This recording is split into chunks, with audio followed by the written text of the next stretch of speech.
Ran into an old friend that I've known for over 30 years. Our kids were 3 and 4 years old in gymnastics together. Our kids are now over 30. Many, many years she's been a good friend. She was a teacher. And now that my daughter's a teacher, when I saw her coming out of the gym, I stopped her and talked to her for a long time. We ended up talking for about 45 minutes. I don't want to give you all the details of the conversation, but I told her that I didn't have any respect for teachers, and now I do, because my daughter's struggle with the parents, dealing with the principal, dealing with the rules, dealing with the IEPs and the special ed.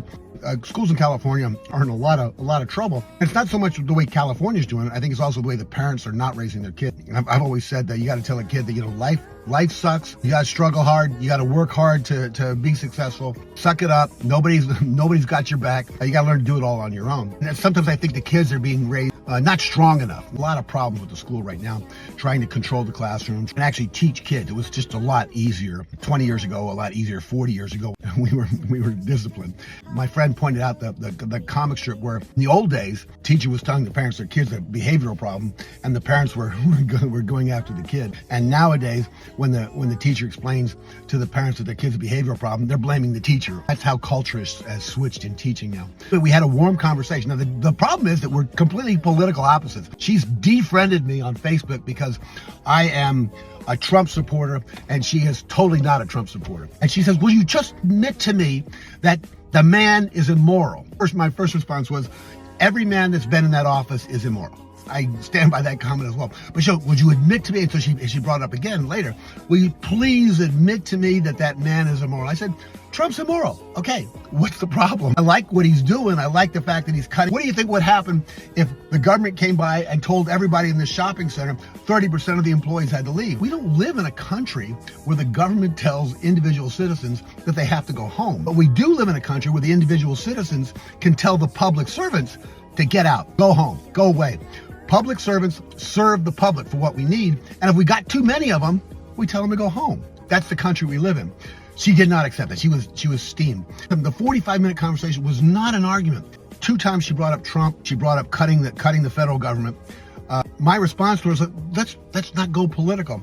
Let's talk about the school problems and figure out ways that we can make teaching better. There are real solutions, and it has nothing to do with Donald Trump or cutting federal employees. She said, oh, you think that the parents should be able to have vouchers and take their kids to whatever school they want. I said, no, I think parents should have choice as far as what they do. The government shouldn't dictate what you have to do ever, anytime. Those were the only contentious times in the whole 45-minute conversation. Otherwise, we told stories about kids, stories that my daughter told me about the struggle she's having with the parents, struggles she's having with the principal. She told me stories of, she was a teacher for 21 years. She became a counselor, and she had to deal with these issues. Real problems that my daughter's dealing with, and the real problems that she dealt with are real. And there are solutions to them, but as soon as you bring it into the political arena, we start having differences, and she wants me to admit that somebody is disgusting or immoral, and it's like that. See, that doesn't further the argument. That doesn't push the discussion of how to make schools better down the street. What it does, by bringing up politics, it keeps us divided. In some ways, the discussion of politics is a dividing thing between people. Sometimes that's kind of what government wants, as long as they keep us divided. But it was kind of neat. She goes, well, you're a Republican. I'm not a Republican. If I run for office, maybe I'd run as a Republican, but I don't need to belong to a party. She's definitely a Democrat, which is just great. At the end, she goes, she says, you know I don't buy into all that left-wing bullshit. I said, you know I don't buy into all the right-wing bullshit. We're friends. We've been friends for a long time. I love you. I enjoyed our conversation, and hope we can have it again some other time. And as long as we didn't talk about politics, her and I were like this. She defriended me on Facebook, so she doesn't want to hear what I have to say anymore. That should not get in the way of 2 people being friends. These people we've known for 30 years.